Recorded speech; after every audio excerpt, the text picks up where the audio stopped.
Kalaulah baginda Nabi alaihi salatu wassalam yang diajar langsung oleh Allah, yang berikan dia ilmu langsung dengan wahyu, tetap tidak bisa diterima oleh semua orang.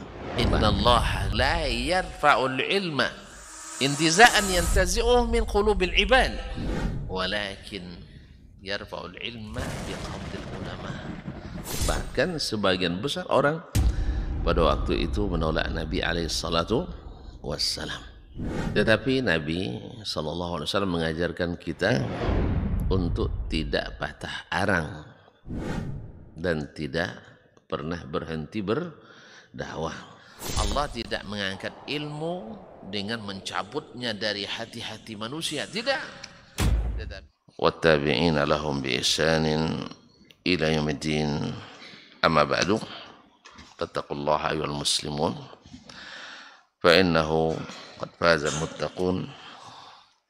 Ya ayyuhalladzina amanu taqullaha haqqa tuqatih wa la tamutunna illa wa antum muslimun. Ma'asyar muslimin, ma'asyar muslimat yang dirahmati Allah Subhanahu wa taala. Alhamdulillah, kita diizinkan Allah pagi ini dengan rahmat, nikmat dan karunia-Nya untuk sama-sama kembali melanjutkan mengaji. Dan mudah-mudahan Allah SWT menerima kita sebagai tamunya yang dimuliakannya. Oleh itu mari kita bersyukur. Mudah-mudahan syukur tersebut melahirkan nikmat yang baru yang membuat kita sentiasa bersyukur kepadanya. Ma'asyar muslimin, ma'asyar muslimat yang dirahmati Allah Subhanahu wa taala. Selawat dan salam kepada baginda Nabi alaihi salatu wassalam yang senantiasa kita cintai, kita ta'zim dan kita hormati. Semoga dengan selawat dan salam cinta kita kepadanya semakin mendalam, dan di akhirat nanti kita diizinkan untuk sama-sama berada di bawah benderanya, dan semoga juga mendapatkan syafaat darinya.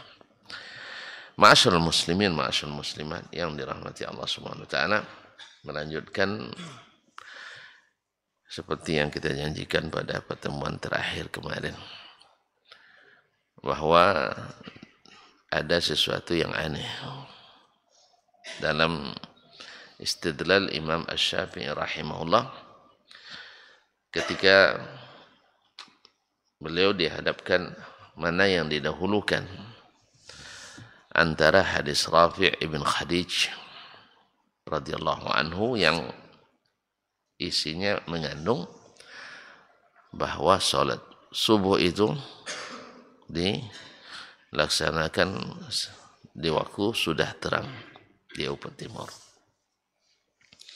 Sedangkan hadis Aisyah radhiyallahu anha dan hadis Sa'li bin Sa'ad As-Sa'idi serta Zaid bin Thabit radhiyallahu taala anhum isinya adalah bahwa Nabi selesai sholat subuh masih gelap. Lalu beliau mengatakan, wa hadza ashbahu bi sunnah Nabi sallallahu alaihi wasallam. Rahmatullah. Ini lebih mirip, lebih dekat dengan sunnah Nabi yang lain min hadis Rafi' bin Khadij, bahwa salat Nabi sallallahu alaihi wasallam di waktu selesainya masih gelap, berarti salatnya di awal waktu. Berarti salatnya di awal waktu atau salatnya cepat, tidak dilambatkan. Ini lebih asbah bi sunan Nabi sallallahu alaihi wasallam, lebih dekat kepada sunnah Nabi yang lain min hadis Rafi' bin Khadij dibanding hadis Rafi' ibn Khadij radhiyallahu taala yang mengatakan seolah-olah salat di akhir waktu lebih afdal. Qala, yang bertanya mengatakan, wa ayyu sunan? Sunan yang mana yang dimaksudkan? Qultu, aku jawab, kata Imam Syafi'i rahimahullah, qala Rasulullah sallallahu alaihi wasallam. Rasulullah sallallahu alaihi wasallam bersabda, awalul waqti ridwanullah. Awal waktu itu, tentu maksudnya awal waktu salat. Ridwanullah adalah keridhaan Allah. Wa akhiruhu, dan akhir waktu itu afullah, adalah afullah, rukhsah dari Allah SWT. Afullah itu kan maaf. Kalau sesuatu dimaafkan berarti ada keringanan. Jadi disebut afullah adalah rukhsah Allah. Lalu kita katakan ini aneh, sebab Nabi kebiasaannya Imam Asy-Syafi'i rahimahullah, seperti yang kita lihat di awal bab dan selamanya, menyebutkan hadis selalu dengan sanadnya. Tapi di sini beliau tidak menyebutkan sanadnya. Kan ketika dimulai awal kemarin dia bilang apa yang dibilangnya kemarin di awal, akhbarana atau hadatsana Malik, akhbarana Ibnu Uyainah.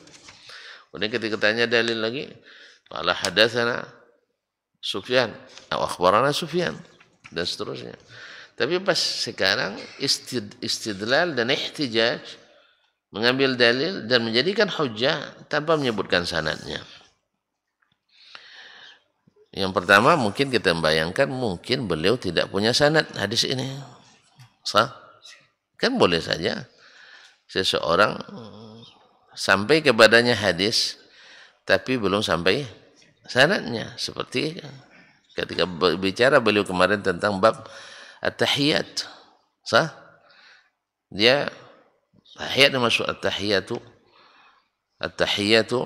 lillah wa thayyibat wa salawat.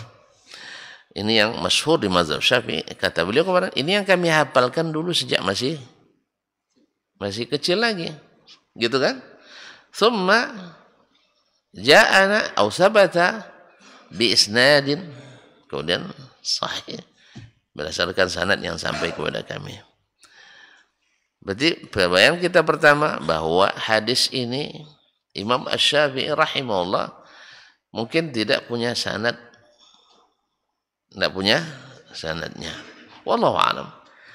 Karena kalau beliau hidup tentu kita tanya langsung kan. Biasanya Syekh pakai sebutkan sanadnya. Tapi sekarang kok tidak. Kaum muslimin dan muslimat dirahmati Allah. Demikian juga kita cari di kitabnya yang lain, seperti dalam kitab Ikhtilaful Hadis yang bersanad juga beliau sebutkan tanpa sanad. Oleh sebab itu, ini mengundang tanya-tanya, sebab beliau menyebutkannya untuk menjadikannya dalil dan hujjah. Biasanya para ulama itu menjadikan dalil, kalau menjadikan dalil atau menjadikan hujjah, kan dia menguatkan, berarti menjadikan dalilnya. Menguatkan pendapatnya dengan hujjah ini, dalil ini, hadis ini. Biasanya seseorang mencari yang terkuat yang dia ketahui. Nah, oleh sebab itu Syekh Ahmad Syakir, muhaqqiqul kitab, mengatakan, la azalu a'jabu, saya tidak habis pikir, ya merasa heran, min sun'ihi hadha, apa yang dilakukan oleh Imam Asy-Syafi'i ini. Apa sebab? Fa innahu haditsun maudhu'. Sebab hadis ini adalah hadis palsu. Jadi kalau pernah dengar orang bacakannya, dan ini sering kita dengar dulu dalam ceramah-ceramah buya-buya kita, dan tentu kita mendengarkan indah bunyinya. Awalul waqti ridwanullah, awal waktu itu adalah keridhaan Allah. Wa akhiruhu afullah, akhir waktu itu adalah rukhsah dari Allah Subhanahu wa taala. Artinya, kalau nak dapat ridha Allah, cepat laksanakan salat. Kalau yang belakang-belakang, walaupun itu hanya keringanan, Keringanan bukan berarti kita tidak dituntut untuk melakukan yang pertama. Yang pertama lebih afdal daripada yang belakangan. Hadis ini maudhu' la asla lahu thabit. Tidak ada asalnya yang sahih. Apa maksud asal? Kalau disebut asal yang sahih, ada maknanya yang sahih. Yang mengatakan bahwa awal waktu itu adalah keridhaan Allah dan akhir waktu itu adalah afwullah, dimaafkan oleh Allah Subhanahu wa taala. Baik. Sebab madaru ala syaikhin ismuhu Ya'qub bin Walid al-Madani. Sebab hadis ini yang bersanad, sanadnya porosnya pada Ya'qub bin Walid al-Madani. Ya'qub bin Walid al-Madani ini qala Ahmad, berkata Imam Ahmad. Ini kan guru Imam Syafi'i pula di hadis ini. Imam Syafi'i yang mengatakan antum a'lamu minna bi sunani Rasulillah. Kalian wahai Ahmad kalau masalah sunnah lebih paham dari kami, kata Imam Syafi'i rahimahullah. Ya diakuinya itu kalau masalah hafalan riwayat Imam Ahmad tentu jauh lebih luas dari riwayat Imam Syafi'i rahimahullah. Dzalika fadlullah yu'tihi man yasha. Itu kelebihan yang Allah berikan pada siapa yang Allah kehendaki. Tapi di fikihnya Imam Syafi'i lebih pisau analisanya lebih tajam pula dari Imam Ahmad rahimahullah ta'ala. Nah, dan itu diakui pula oleh Imam Ahmad rahmatullahi alal jami'. Nah, Ya'qub bin Walid al-Madani ini kata Imam Ahmad rahimahullah kana minal kazzabin al-kibar. Ini masuk pendusta profesional. Tahu pendusta profesional? Hah? Iya, bukan pendusta biasa. Artinya tidak diragukan lagi, sudah disepakati. Siapa pendusta paling terkenal sekarang? Hazibulan, Ya'qub bin Walid al-Madani minal kazzabin al-kibar. Kalau ahli hadis menyebut fulan kazzab, maknanya dia sudah berdusta dalam meriwayatkan hadis. Tapi kalau dibilang muttaham bil kadzib, dituduh berdusta, itu belum terbukti dia berdusta atas hadis Nabi. Tapi pembicaraan dengan orang lain sudah dusta. Makanya saya katakan hari ini kira-kira riwayat ada enggak yang diterima ya? Ya kalau diterapkan kaidah ulama hadis, kayaknya hadis-hadis kita hari ini minimal dhaifun jiddan. Dhaifun jiddan. Oleh sebab itu tidak ada gunanya membanggakan sanad hari ini. Oh, saya bersanad nih. Kalau maksudnya untuk mengukur kesahihan riwayat. Oh, ini sabit nih ada sanadnya. Iya, jangan tengok bos ini sanad dulu. Hala hadatsana fulan misal. Oh, ikon jago ngarang cerita. Kan ada yang jago ngarang cerita, dusta lagi. Ya kan? Jago memfitnah, dusta lagi. Sah? Nah, jadi oleh sebab itu maka sanad hari ini tidak apa-apa, carilah sanad. Cuman tidak jadi patokan mensahihkan atau oh ini pendapat kami sahih bersanad ini. Kalau diteliti nanti banyak kadzabin di dalamnya. Banyak kadzabin khususnya sanad-sanad ahli-ahli tasawuf. Itu banyak di dalamnya pengarang cerita, tukang drama. Ya, ilmunya picing-picingan mata. Tahu enggak ilmu picing mata? Mana kekiannya? Atau jalan sendiri rakit tuh. Tidak boleh nengok. Jangan melandang belakang enggak. Iyalah kalau melandang belakang batal ilmunya. Batal ilmunya. Dikira itu keramat. Dikira itu karamah. Padahal itu adalah sihir. Cuman waktu itu kita tidak tahu roji. Kita tidak tahu. Nah, akhirnya wah mantap, betul sakti mandraguna kiai. Nah, Allah musta'an. Kaum muslimin kaum muslimat dirahmati Allah Subhanahu wa taala. Wa kana yad'ul hadis. Ini sudah biasa memalsukan hadis. Padahal dia syekh. Syekh itu bukan orang biasa. Syekh. Karena yang memasukkan hadis itu bukan orang pasar. Orang pasar pasti hadis tentang sayurnya. Seperti al-bazinjan, dawa'un likulli da'. Tonga itu obat bagi segala penyakit. Nah, itu yang begitu-gitu. Tidak merusak. Kalau orang pasar, tidak merusak agama biasanya. Tapi merusak pasar. Iya. Iya, kalau orang pasar memalsukan hadis, biasanya tidak merusak agama.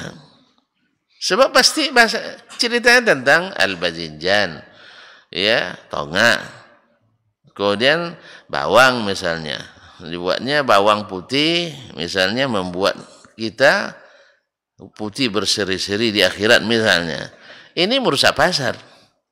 Ya, yang awalnya harganya sekilo misalnya 40.000 menjadi 140.000. Kan merusak pasar tuh.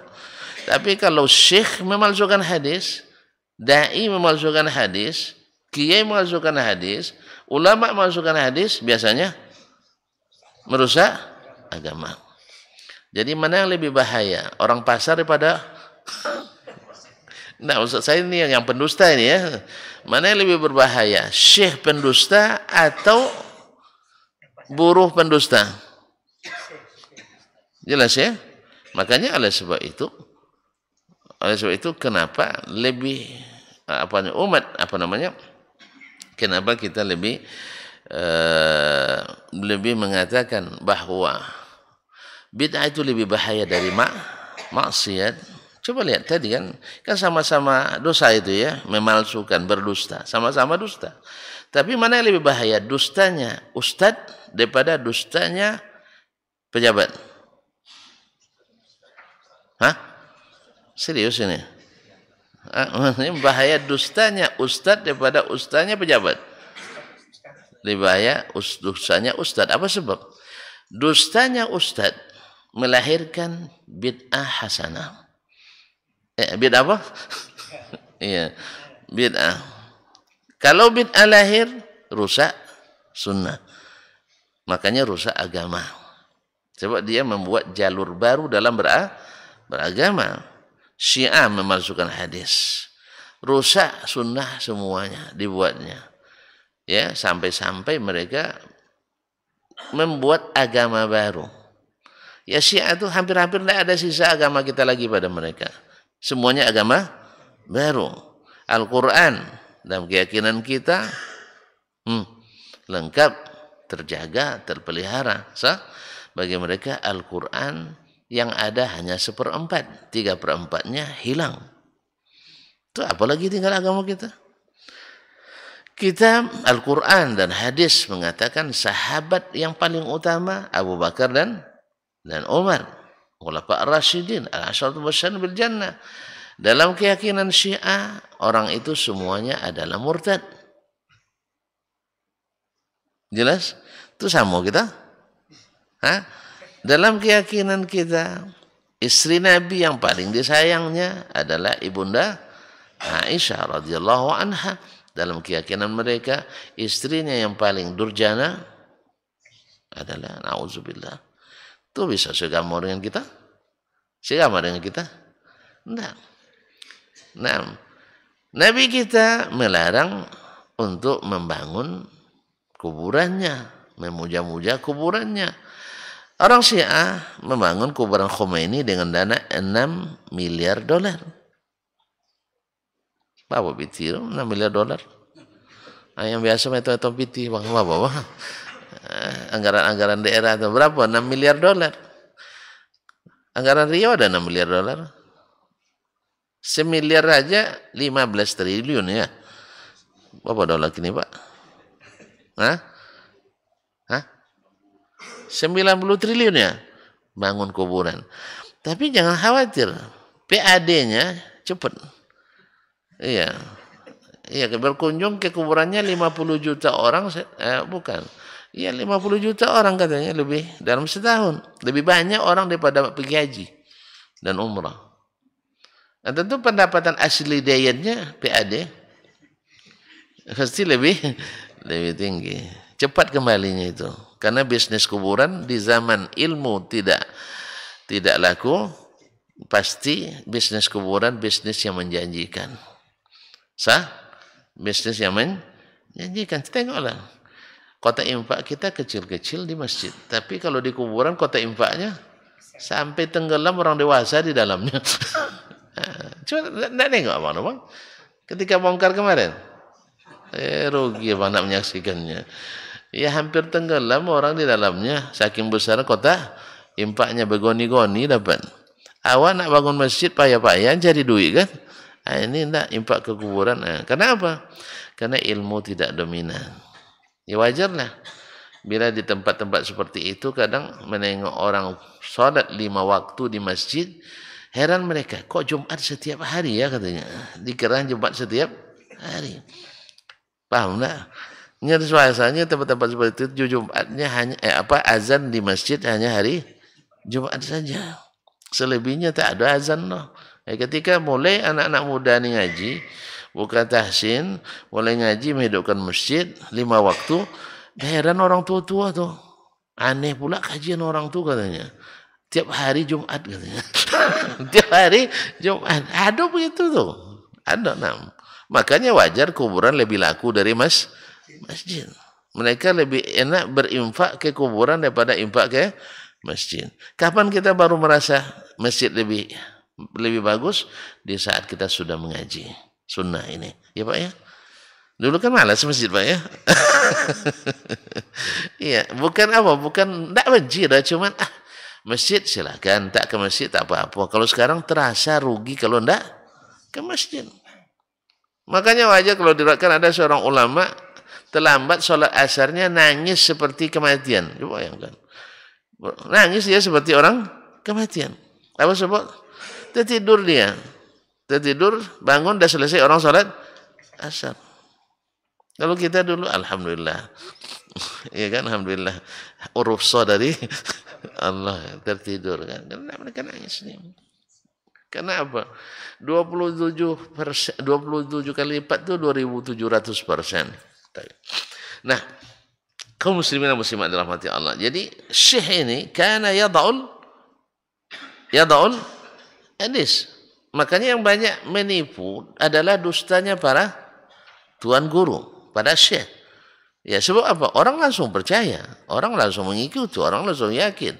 Apalagi sesuai dengan selera. Sesuai dengan selera kan mantap ini.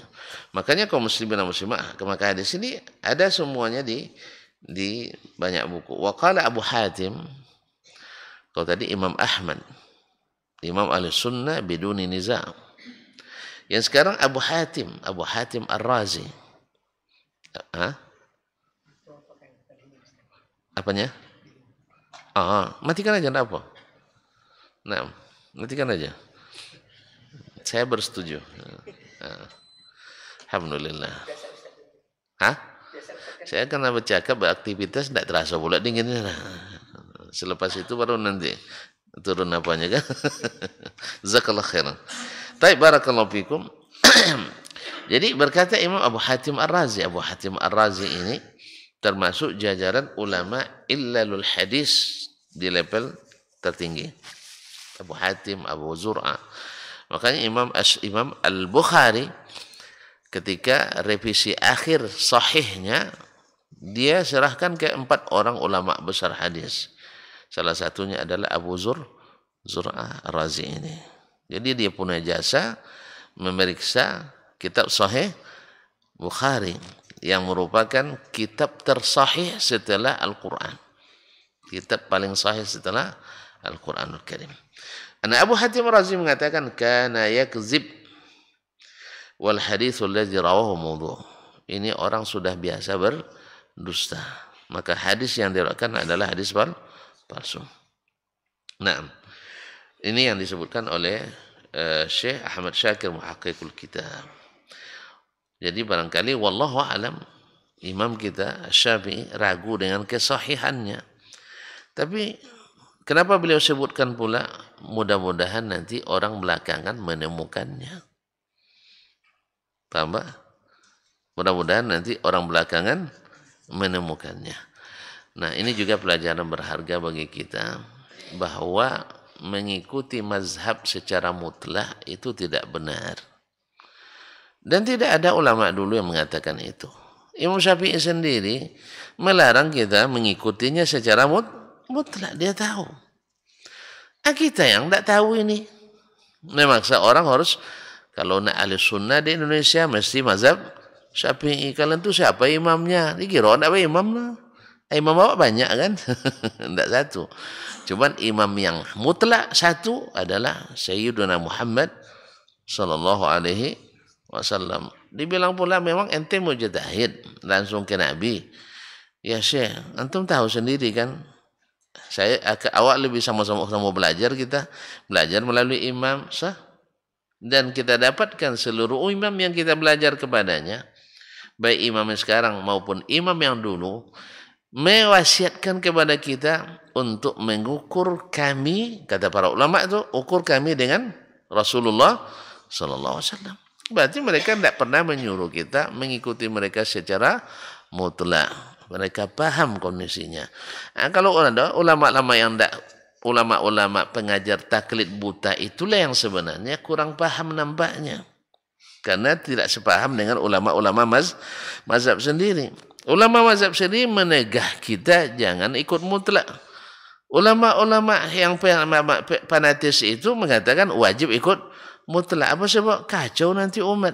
Ya Allah ya Rabbi. Sahabat justru semakin baik karena ikut Nabi. Dan Nabi wasiatkan kalau ingin baik ikutlah Nabi sallallahu alaihi wasallam. Oh, tidak harus ulama dulu ikut Nabi. Ya akhi, dulu datang ke Nabi ada ulama, bertanya dijawabnya. Ada orang penuntut ilmu, diterima dijawabnya. Ada orang awam, ya bahkan baru pertama masuk Islam, datang ke Nabi, bertanya ke Nabi, dijawabnya, jawab oleh Nabi, atau disuruh, oh kamu belum levelnya tanya saya, gitu ya, harus jadi mujtahid dulu. Atau tanya Abu Bakar, tanya Umar, saya tidak boleh langsung nanya ke saya, gitu ya. Tidak ada. Antum jangan bikin keadaan aneh di dunia ini. Nabi semuanya boleh bertanya ke Nabi alaihi salatu wassalam, karena Nabi bicaranya jelas, orang awam pun paham. Ada beberapa hal yang harus memerlukan istinbat, itu tidak banyak dalam agama tuh. Ya, ruangnya para ulama itu tidak sebanyak apa yang bisa dipahami langsung dengan mendengar, melihat dan mengikuti apa yang disetujui oleh Rasulullah sallallahu alaihi wasallam. Jelas? Jelas tak? Sangat mudah. Sekarang kalau misalnya di bulan ini, ngapain orang ramai di bulan ini? Hah? Maulid kan? Tayyib. Kalau antum nak ngikut Nabi, sangat mudah. Sahih? Tengok semua hadis. Sah? Kalau tidak bisa nengok semua hadis, tanya sama orang yang membaca hadis. Ada tidak Ustaz? Nabi merayakan maulid Nabi? Ada? Tidak. Nak ikut Nabi tidak? Ikut. Kalau gitu, tidak usah maulid. Selesai. Ini kan kadang sibuk. Tidak ada anggaran PHBI. Ini sudah dekat PHBI. Jangan risau. Memang tidak ada anggaran. No. Nabi tak pernah menganggarkan untuk PHBI. Jadi kalau tidak ada anggaran jangan dipaksakan.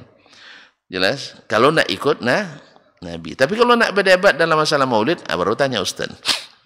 Kalau nak ikut berdebat masalah maulid Nabi, antara yang membolehkan dengan yang tidak, itu jangan orang awam main. Kalau awam main nanti pakai pukul-pukul kan ya, pakai lempar-lemparan batu, tempat terompa, tutup masjid. Ya kan? Kalau udah masuk orang awam main tutup masjid nanti itu. Nah, tapi kalau sesama ustaz saja, insya Allah cukup dengan perang mimbar. Perang mimbar.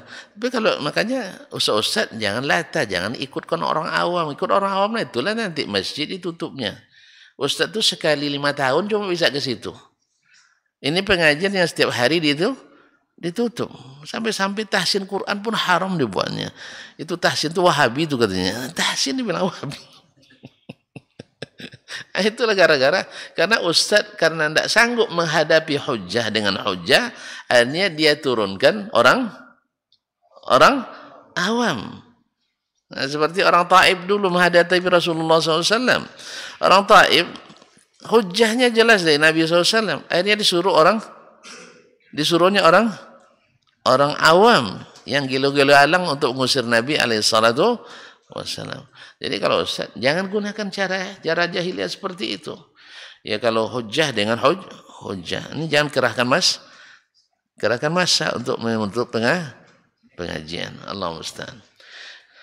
Baik, jelas. Jadi pelajaran beragam bagi kita bahwa siapapun imamnya mesti ada sesuatu yang yang keliru daripadanya. Salah. Nak nyebut salah, tapi apa paksa juga saya bilang.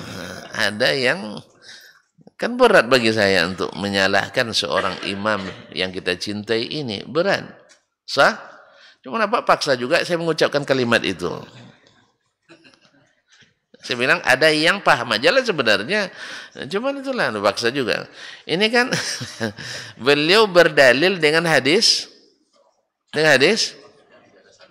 yang tidak bersanad dan dihukum palsu oleh Imam Ahmad, Abu Zur'at Ar-Razi dan ulama hadis lainnya.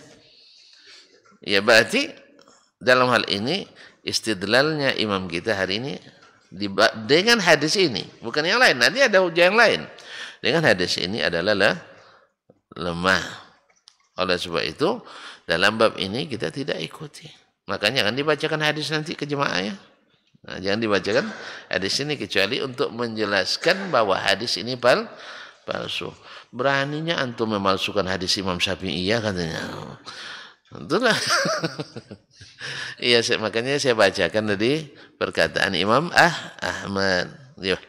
Perkataan Imam Abu Hatim Ar-Razi, supaya nanti saya tidak diadu dengan Imam Syafi'i. So, kalau diadu dengan Syafi'i, tentulah orang mencemooh saya. Pandai-pandai pula Desmond. Berapa hadis yang kamu hafal katanya? Ya, diuji pula hafalan awak kan. Awak kalau mau uji hafalan orang sanggup, tapi hafalan awak jangan diuji pula. Allah musta'an. Jadi diuji apa hafal Ustaz ini? Kalau ada hadiah mau saya tunjukkan. Ada hadiah enggak? Kalau hafal 1000 sekian hadiahnya. Baik. Nah, ala kulli hal. Kemudian kata Syekh, wa huwa la yu'thiru ala ridwanillahi syai'an. Dan dia tidak mendahulukan sesuatu apapun dari ridha Allah. Ya, tidak mungkin Nabi mendahulukan yang lain dari ridha Allah. Kan berdasarkan hadis tadi bahwa awal waktu itu adalah ridha Allah. Tidak mungkin Nabi mendahulukan selain ridha, karena ridha itu adalah nikmat tertinggi. Wal afu la yahtamilu illa ma'nayaini. Sedangkan al-afu, maaf yang Allah berikan, yaitu salat di akhir waktu disebut afullah, la yahtamilu illa ma'nayaini. Tidak keluar dari dua makna. Makna pertama, afun an taqsir, yaitu kekurangan yang dimaafkan. Dianggap itu sesuatu kekurangan. Artinya salat di akhir waktu adalah sebuah kekurangan, tapi Allah maafkan. Atau wattausi'ah, atau suatu kelapangan. Jadi bukan kekurangan. Antum silakan pilih. Kalau di awal waktu bonusnya begini. Kalau di akhir waktu bonusnya enggak ada. Paham? Dia boleh hadir di akhir waktu diterima.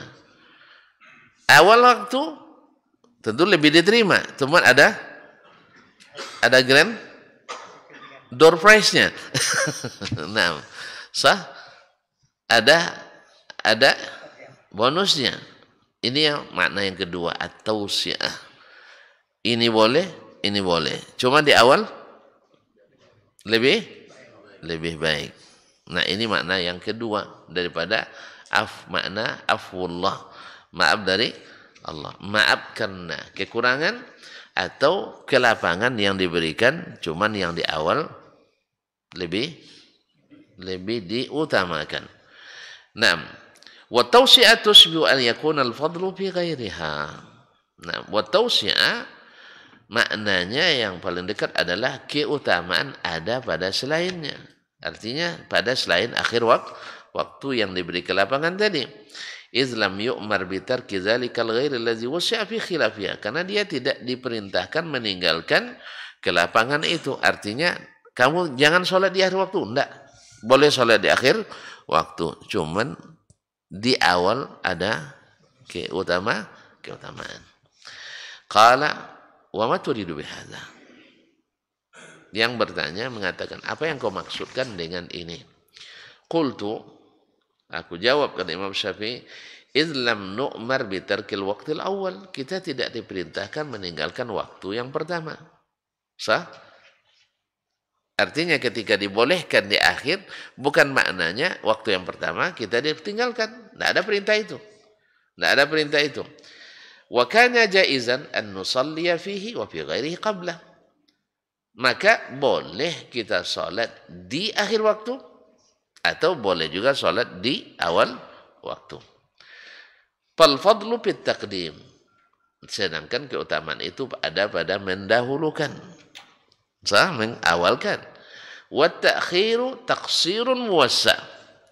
Sedangkan melambatkan itu taqsirun muwassa'. Sebenarnya suatu kekurangan tetapi diberikan kelapangan. Ya. Waqad abana Rasulullah sallallahu alaihi wasallam mithla ma qulna.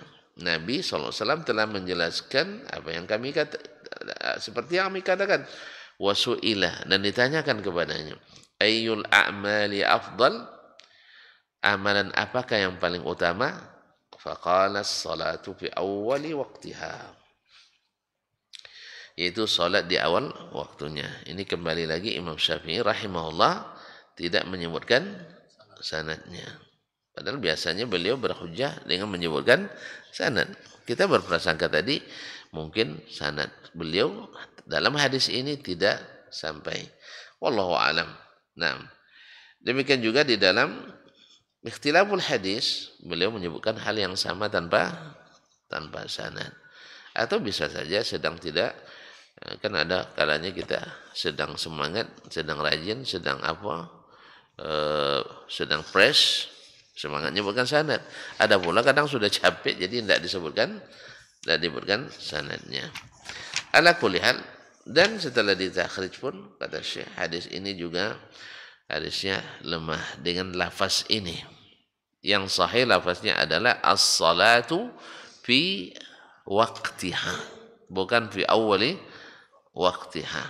Yang sahih adalah yang masyhur, yang sahih adalah apa amalan yang paling utama, yaitu salat di waktunya. Salat di waktunya. Nah, bukan di awal waktunya. Yang masyhur juga kita dengar adalah di awal waktu. Karena tadi, nah, wa huwa la yada'u mawdi' al-fadli wa la ya'muru an-nasa illa bihi. Nabi tak meninggalkan tempat yang utama, itu maksudnya waktu yang utama. Wala ya'murun nasa illa bihi, dan tidak memerintahkan orang kecuali menunaikan yang terbaik itu, yaitu awal waktu seperti yang ini. Cuman ada lafaz yang dikatakan Imam Al-Hakim dengan lafaz awal waqt, diperselisihkan ulama antara sahih atau tidaknya. Sebagian besar ulama hadis mendhaifkannya juga. Tapi ada sebagian yang menghasankan ziyadah awali waqtiha ini. Dalam Imam Al-Hakim dalam Al-Mustadrak. Wa huwa allazi la yajhaluhu alim. Dan ini yang tak mungkin seorang ulama pun tidak tahu. Kata Imam Syafi'i rahimahullah, anna taqdim as-salati fi awwali waqtiha aula bil fadl. Bahwa mencepatkan salat di awal waktunya lebih dekat mendapatkan keutamaan itu. Lima ya'ridu lil adamiyyin, sebab anak manusia ini bila melambatkan mungkin akan berhadapan dengan al-asghal, kesibukan-kesibukan, wan nisyan atau lupa, wal ilal atau datang sakit. Sah?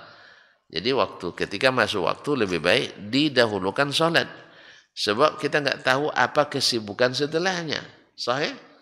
Kita enggak tahu. Bisa saja awak lambatkan sholat, ternyata macet di jalan. Awak rencana tadi, ya biarlah nanti sholat di Misalnya kita pulang kerja, sholat dekat rumah saja. Rencana sampai di rumah jam 5 sore. Alhamdulillah sampai jam 9 malam.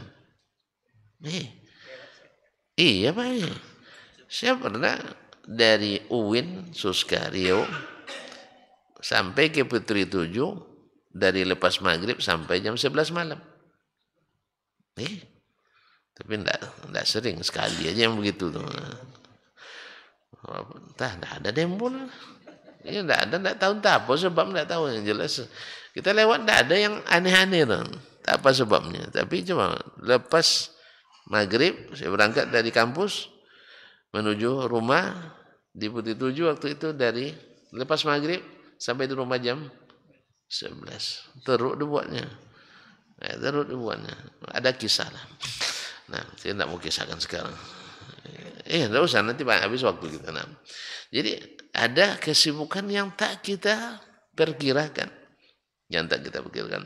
Tapi ini kan tidak masuk dalam bab saya melambatkan, karena belum waktu sholat masuk. Nah, cuma ada masalah waktu. Nantilah. Nantilah. Tidak usah, jangan tanya Pak Haji. Waktu. Wahada asbahu bimakna kitabillah. Nah, ini pun makna ini, yaitu solat di awal waktu, lebih dekat dengan makna kitabullah, makna ayat dalam Al-Quranul Karim. Qala wa aina huwa minal kitab. Mana yang kumaksudkan, ayat yang mana? Qultu, Syafi'i menjawab, aku jawab. Qala Allah berfirman, hafidhu ala salawati was salatil wusta. Jagalah salat-salat itu, dan khususnya salat al-wusta, salat pertengahan. Ya, salat pertengahan ini ada yang bilang salat subuh, ada yang bilang salat asar. Nah, wa man qaddama as-salata fi awwali waqtiha, siapa yang mencepatkan salat di awal waktunya, kana aula bil muhafadzati 'alaiha. Orang ini lebih patut disebut menjaga salat. Seperti kita, orang yang menjaga pekerjaannya selalu datang absen di awal waktu, habis itu pulang lagi. Enggak. Guru yang tertib selalu datang di awal waktu, kadang lebih cepat datang dari muridnya. Sah? Nah, kepala kantor misalnya, kepala kantor kan biasanya sunnahnya kan lambat datangnya. Sunnahnya. Jadi ada cerita lagi saya. Astagfirullah. Pegawai di luar negeri. Waktu jadi anak buah, Masya Allah, jadi staf, mantap kan? Sebelum jam 7 udah sampai. Setiap hari. Pokoknya kantor baru buka, dia sudah datang. Melihat prestasi yang begitu bagus, akhirnya dipromosikan jadi kepala seksi. Ya, kepala seksi. Mana tinggi bagian atau seksi? Seksi ya. Nah, kepala seksi. Diangkat, habis itu datangnya jam 9 terus paling cepat. Lalu tanya, Fulan, kamu dulu sebelum jadi pimpinan, pimpinan cepat datangnya, sekarang kok ini? Dia bilang, hadhihi sunnatul mudara. Ini sunnahnya para pimpinan. Jadi setelah jadi pimpinan lambat sampainya. Mana yang terbaik sebenarnya? Lebih cepat datang sebenarnya. Jadi tapi itulah yang terjadi. Pasti kalau ada nanti penilaian siapa pimpinan terteladan, pasti yang cepat datang. Ini maknanya. Orang yang dianggap menjaga sholat pasti yang lebih mengerjakan di awal waktu. Tapi ingat, awal waktu bukan 5 menit selepas azan. Nah, ini harus didudukkan ini. Waktu zuhur misalnya, dari jam 12 lewat 12 sampai jam 3 lewat 14. Berarti berapa jam?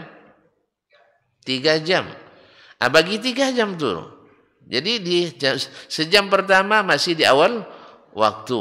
Sejam kedua di pertengahan waktu. Sejam ketiga baru di akhir waktu. Ini enggak. Harus di awal waktu katanya. 2 menit selepas azan langsung qamat. Tengok kiri kanan, enggak ada yang sholat sunat. Allahu Akbar, Allahu Akbar. Enggak. Sehingga pimpinan pun, imam tertinggal. Imam pun ditinggal. Gitu. Ada dapat pula imam yang ekspres, super eksekutif. Gitu. Iya. Awak baru wudhu di apa di toilet tuh, dekat toilet kan, ada hilang 1,5 rakaat. Berarti ini imam perlu dikursus lagi. Bahwa sholat itu rakaat pertama wajib lebih panjang dari rakaat kedua. Rakaat kedua lebih panjang dari yang ketiga dan keempat. Ini enggak. Sama rakaat pertama dengan rakaat keempat panjangnya. Jadi ini juga harus diperhatikan. Ini dihafalnya hadis siapa yang sholat hendaklah meringankan. Itu aja yang dihafalnya. Sehingga ringan terus. Akhirnya sholat diringan-ringankan. Nasallallahu salamatul afiyah. Enggak, harus dilihat. Awal waktu itu panjang, bukan pendek. Sama juga maghrib, sama dengan subuh. Apalagi subuh yang tadi sering saya ingatkan, subuh ini rentan. Apa sebab? Karena ada yang bilang belum waktunya sudah azan. Sebagian ada yang bilang itu. Banyak laporan dari orang yang tinggal di Padang Sahara. Syekh Ibnu Utsaimin mengatakan, sering dia sampaikan itu. Ingat bahwa takwim kalender yang waktu sepanjang masa itu sering saya dapat laporan dari orang-orang Badui katanya. Mereka kan langsung nampak fajar itu kan nampak dia. Jadwal itu selalu lebih maju dari jadwal terbitnya fajar Shadiq itu lebih kurang 13 menit sampai 15 menit. Maka siapapun, ditambah lagi dengan jam-jam apa namanya nih? Jam-jam digital digital. Kalau lewat satelit biasanya enggak, tapi yang digital apa ini yang manual apa namanya? Yang setengah manual itu yang disetting sendiri kan jamnya. Itu selalu maju. Ya pernah saya dapatkan paling banyak majunya 5 menit. Nah, itu setiap di setel marah pula ketua pengurusnya. Awalnya bisa di setel pakai kursi, sekarang pakai tangga pun tidak bisa dijawab. Dia naiknya ke atas. Gimana dia? Karena dia jarang ke masjid. Jadi ketua pengurus yang jarang ke masjid itu tidak mau dia di setel-tel itu. Lambat nanti aqamatnya katanya. Allah musta'an. Jadi kaum muslimin muslimat dirahmatillah. Jadi awal waktu itu bukan maknanya cepat secepat-cepatnya. Tapi tetap memperhatikan keadaan jemaah. Apalagi di masjid-masjid besar yang kadang toiletnya sedikit. Ada masjid ya kapasitas 7.000 orang, toiletnya 4 buah. Qomat cepat, sholat pendek. Akhirnya yang terlambat 9 dari 9/10 gitu. Berulang-ulang jemaahnya. Apa salahnya? Ya apa salahnya dikasih waktu tunggu. Ya kalau jemaah ramai tentu waktu tunggunya lebih lama. Nah, tidak dikiaskannya dengan jemaah haji di musim haji kan ramai musim haram itu sebentar sekali. Iyalah orang 2 jam sebelum sholat sudah orang 2 jam sebelum sholat sudah di masjid itu. Banyak yang sudah menahan buang air itu. Makanya qomatnya lebih cepat. Tapi waktu normal tidak. Waktu normal dulu, waktu bukan di musim haji, musim umrah itu lama nunggunya. Apa sebab? Nunggu jemaah. Kalau sekarang enggak. Orang kalau nak sholat berjamaah di dalam Masjidil Haram sekarang minimal 2 jam sebelum jam sholat azan itu sudah ada di masjid. Kasihan yang apa? Yang wudunya enggak tahan kecuali setengah jam. Kasihan. Nah, terpaksa menahan. Akhirnya minta pendapat lagi kepada syekh yang paham fiqhul maqasid kan. Ya kalau seandainya tidak terlalu menyakitkan kemudian masih bisa ditahan dan kalau pergi nanti tidak dapat sholat jemaah maka sholatlah dalam keadaan menahan. Kan itu lagi. Terpaksa dia pun lagi bukan namanya berubah fatwa karena berubah kondisi. Sebab kalau dia keluar setelah azan alal salatis salam. Artinya selamat tinggal salat berjamaah. Bahkan menjelang sampai ke tempat wudu aja sudah salam sir. Kalau antum sebab di dalam masjid azan orang mau ke toilet pula. Insyaallah belum sampai ke toilet orang sudah selesai salat. Allah musta'an. Jadi beruntunglah orang-orang yang Allah berikan kesehatan sehingga bisa berjam-jam tidak perlu ke pembuangan. Tapi bagi yang tak, nanti lamparannya. Ya berarti ya. Allah musta'an. Taib, apa namanya? Wa man qaddama as-salata fi awwali waqtiha kana aula bil muhafadzah 'alaiha mimman akhara fi awal waqt. Maka orang yang mendahulukan salat di awal waktu lebih patut disebut menjaga salatnya. Wa qara'ayna an-nasa fi ma wajaba 'alaihim wa fi ma tatawwa'u bihi yu'maruna bi ta'jilihi idza amkan. Kami sudah melihat banyak orang pada masalah yang diwajibkan kepada mereka atau yang disunnahkan yu'maruna bi ta'jilihi idza amkan, disuruh menyegerakan sedapat mungkin. Lima ya'ridu lil adamiyyin min al-ashghali wan nisyani wal ilal allazi la tajhaluhu al-uqul. Karena akan ada hal-hal yang tidak diketahui terjadi pada seorang anak manusia, yaitu bisa kesibukan atau lupa atau penyakit yang menghalanginya untuk salat. Allazi la tajhaluhu al-uqul, yang semua orang berakal paham masalah itu. Wa inna taqdima salatil fajri fi awwali waqtiha an Abi Bakr wa Umar wa Uthman wa Ali bin Abi Talib wa Ibn Mas'ud wa Abi Musa al-Asy'ari wa Anas bin Malik wa ghairihim musbat.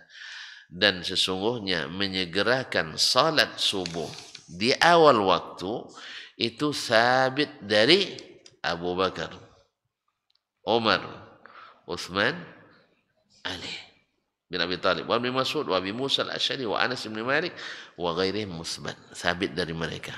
Nah, bila terjadi, dan ini juga manhaj seperti Imam Al-Bukhari rahimahullah ketika bicara tentang masalah wudu dari memakan daging yang dimasak, dia memulai babnya dengan apa? Kana Abu Bakr wa Umar wa Uthman la yatawadda'una mimma massatin nar. Dia menjadikan itu pentarjih antara dua riwayat hadis dengan amalan khulafa ar-rasyidin. Dan ini pula yang digunakan oleh imam kita Asy-Syafi'i rahimahullah ta'ala. Abu Bakar khulafa ar-rasyidin, Umar min khulafa ar-rasyidin, Uthman min khulafa ar-rasyidin, Ali sepakat mereka menunaikan salat subuh di awal waktu. Ini menjadi penguat juga kesepakatan khulafa ar-rasyidin, karena kita disuruh ketika ikhtilaf kembali kepada sunnatil khulafa ar-rasyidin. Faqala, lalu dia berkata, fa inna Abu Bakr wa Umar wa Uthman dakhalu fi salati mughallisin wa kharaju minha musfirin.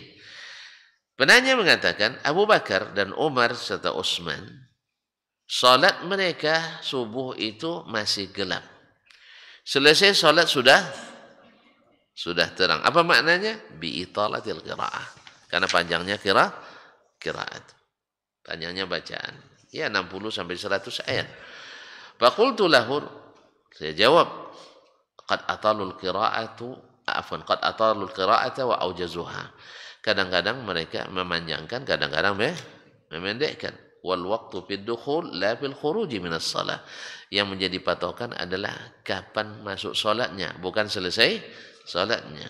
Karena hadis Rafi' bin Khadij, salat setelah terang, berarti mulainya.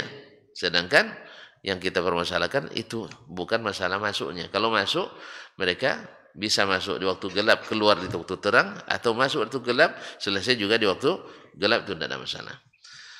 Taib, wa kulluhum dakhala mughallisan. Setiap mereka, Abu Bakar, Umar, Utsman, mesti mulai salatnya di waktu masih gelap. Wa kharaja Rasulullah SAW minha mughallisan. Dan Rasulullah Sayyiduna, yang paling utama, beliau juga pernah salat selesai masih gelap, seperti dalam hadis Aisyah radhiyallahu anha, hadis Zaid bin Thabit dan Sahal ibn Sa'ad as-Sa'idi. Taib. Tergantung nih Bang. Tapi tidak apa-apa. Kadang-kadang digantung-gantung nih enak juga. Taib. Kita cukuplah sampai di sini dulu. Ya. Ada pada? Enggak, sekarang tidak penasaran lagi. Sudah jelas dulu masalahnya. Cuman ada pelengkap dari apa yang dikatakan oleh Imam Asy-Syafi'i rahimahullah. Cuman takut waktu yang tidak cukup, karena jam 7 di sana sudah menunggu. Ya. Tidak mungkin tuan-tuan saya salahkan. Akhirnya ngaku salah lagi saya nanti. Nah itu. Ya saya mohon izin dulu. Insya Allah kita sambung. Tapi sudah jelas bahwasanya menyatukan antara dua riwayat itu. Hadis Rafi' bin Khadij di satu pihak, kemudian hadis Aisyah, Sahal bin Sa'ad dan Zaid bin Thabit di satu pihak.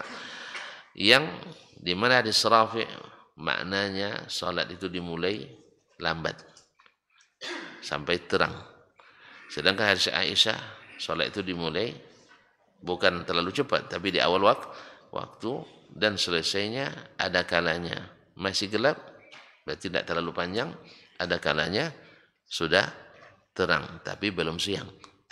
Terang tapi belum siang. Yang salah paham pula, ada terbit pula matahari belum selesai salat, bukan terbit tapi sudah terang tapi belum siang, artinya belum keluar waktu subuh. Terima kasih dan mohon maaf. Insyaallah sabar, pekan depan kita balik lagi sini. Jangan kemana-mana. Terima kasih. Wallahu ta'ala alam. Wassallallahu ala nabiyina Muhammad wasallam. Wassubhanakallah bihamdik. Asyhadu an la ilaha illa anta astaghfiruka wa atubu ilaik. Wassalamualaikum warahmatullahi wabarakatuh.